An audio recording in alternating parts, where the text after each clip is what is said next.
what epiphanies have you had, would you say? Both of you. Through this whole process, your love story, getting back together. I think I'm getting clearer on like it's on the stories that I have. Um and realizing that they're not always true. They just seem very true. And this is kind of recent, I think, where I've started to just really be able to like drop story and drama and bullshit and just kind of be with you and like just focus on the love. Like if I feel love from you and feeling love for you and then being able to drop things. That's pretty recent of an epiphany for me. But I don't know if that made sense, but it has to do with like the stories and the drama, like the stories I make about life and our relationship and things he did and things I did and things I want and things he wants.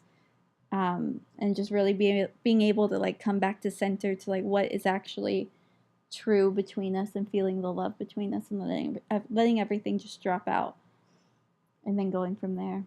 Does that make sense? Yep. Okay. Yeah, I talk about that a lot, just because the reason why people don't have the things they want in life is because the stories that they tell themselves about why they can or can't have it. Yeah. Because that's whatever we believe about ourselves is how we're going to act. And we're going to act consistently with how we view ourselves to be. And it doesn't matter if that view is accurate or not.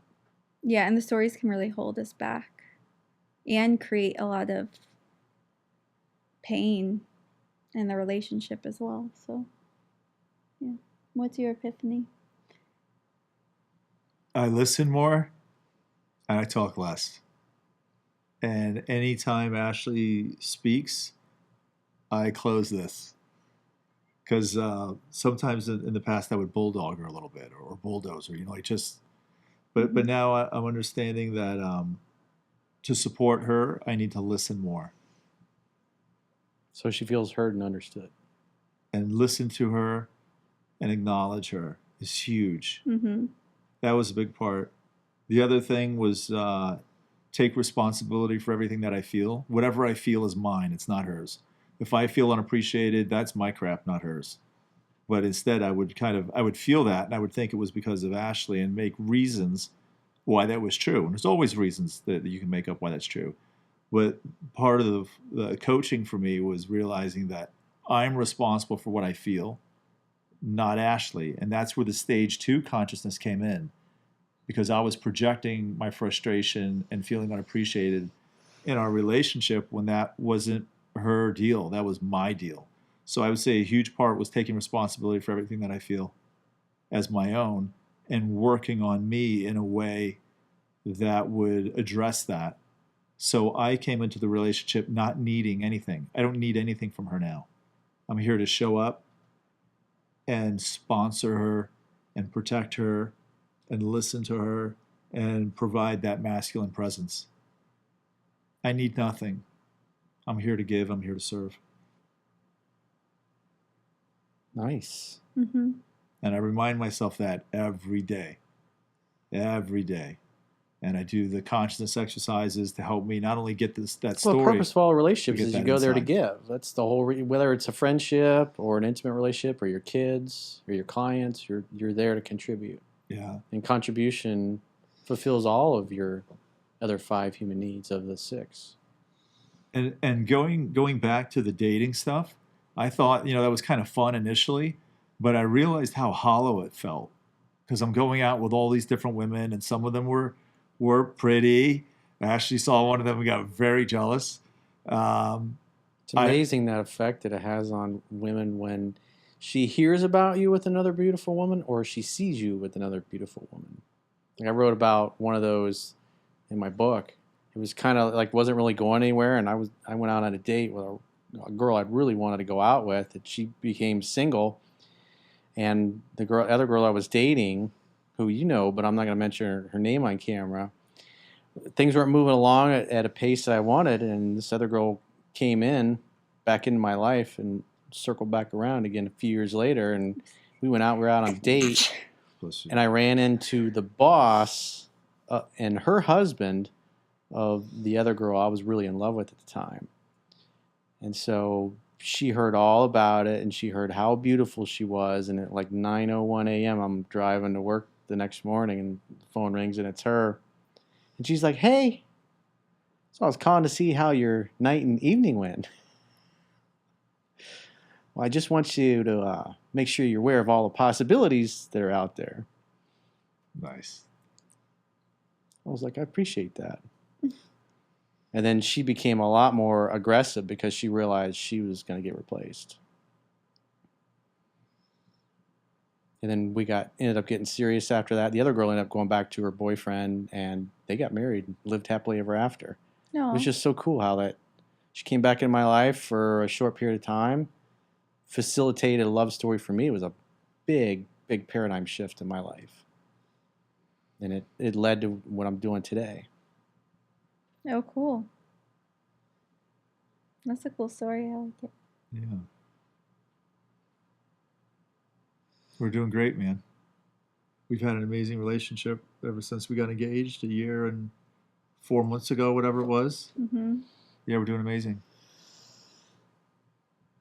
That's so nice. So nice. That's so lovely. And I've got a gut now. Yes, you got. That's the other Got a thing. gut. He got soft. Both of them did. They both stopped working out in the past year, Yeah. turning into an old married couple now. Yeah. Little bit. Yeah. Fat and happy. Yeah. But I'm feeling the urge to start back up in the gym again, as I just started. Yeah, I noticed when you were standing up, there was a protrusion of a little bit of a. You had almost looked like you had a baby bump. Yeah, going I'm about on. 3 months, I think. I got about 3 or 4 months pregnant looking. Yeah, you look about 3 months. We were about the same at about the 3-4 month mark, and then We were. you took over from there. Yep. Thank God. And I didn't try to keep up, I kept growing. You stopped. fortunately. For now, anyway. I reeled it back in. I Yeah, keep man, busting your balls about it. it's a great place to be, and I encourage anyone listening, watching to this that put the work in, man. And again, I know I said it before. It's not about finding the right one. It's about becoming the right one, and invest in yourself. Because I wouldn't be where I'm at right now unless I put in the time, put in the resources, and worked on me and took responsibility for my shit. You got to participate in your own rescue. I mean, literally, I can't emphasize enough. Whatever you feel is yours, not the other person in relationship. It's yours. Because when the same emotions I had with Ashley was similar emotions that I had that led to my divorce. Mm-hmm. I didn't feel appreciated. I felt taken for granted. I felt like, the guy who was just paying the bills. And I was like, wait a minute, I felt this before. So the willingness to look at the guy in the mirror and say, hey, I'm taking responsibility for that, and I'm going to do the work. I'm going to do the consciousness exercises, and I'm going to dissolve that emotional challenge or whatever it is. It's worth the effort. Invest in self. And I honestly believe that the clearer and better I show up, the more I'll attract someone into my life that match that. And that's Ashley for sure. And because of how well we've done, I'm motivated to keep doing the work. I'm actually kind of excited to see how far I can take it. How much more present can I become? How much more of a role model for my son can I become? How much better of a husband and more present with my wife can I be? I'm excited. Yeah, the last year and whatever, the year and a half has been amazing. I'm like, hey, let's see how far we can go with it. And there's nothing more satiating, there's nothing more fulfilling as a man to be with a beautiful woman and see her giddy and see how happy she is and how lowered her defense is. Yep. And how much more open she is and Feel how much safe and peaceful she is and comfortable. And know that as a man, I created the space for that, showing up in my masculine so that she could lower her guard and her defense and show up in her feminine. That is the most fulfilling and act like a little girl, emasculating thing. I mean, I feel like when I see her happy, I honestly feel like my balls just got 3 sizes bigger. I checked, they didn't, but it feels that way, like I just feel so much more grounded and so much more present. So it's really fulfilling as a man to know that I can show up in a way that meets her needs and make her happy. It's amazing.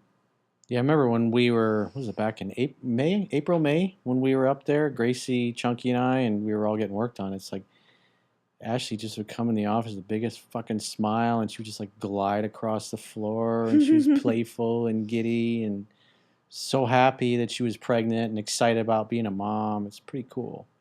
And you guys did that. Mm-hmm. Good job. With a lot of help. And hubby Bubby has been saying hi. He's been moving a lot during this. Yeah, no, during this, he's been moving a lot. He's been saying hi this whole time. Yeah. So everyone should know. And she showed us all the sonogram, and he's very well endowed already. No, that's just umbilical cord. When you give birth, and nurses and doctors can be like, "Jeez, wow, congratulations, my dad. That's my boy." Yeah. He's really cute. I like seeing those pictures. He looks like he's just kind of like sleeping like that in some of them. It's really cute. Yeah, you got so much peace in your body because you get worked on so much. It's like, yeah, how could he feel anything other than calm? Getting worked on has been very helpful during pregnancy because my pregnancy's been a breeze. It's been like I had 6 weeks of the first trimester, like nausea and tiredness, but that was like 6 weeks. And then the rest of it has been really pretty good. And I think it's due to getting worked on like 3 times a week. And every pregnant woman should be seeing a chiropractor or some kind of, or acupuncturist, some kind of body worker that has experience working with pregnant women, because it is night and day difference in their experience, their energy, how good they feel. Yeah. And I honestly think that having mom feel that much better, that the baby's development is somehow improved in some way. I feel that. And I think everybody should check into that. Yes, definitely. Highly recommended. And get the benefits there. Mm-hmm. Cool. Yeah.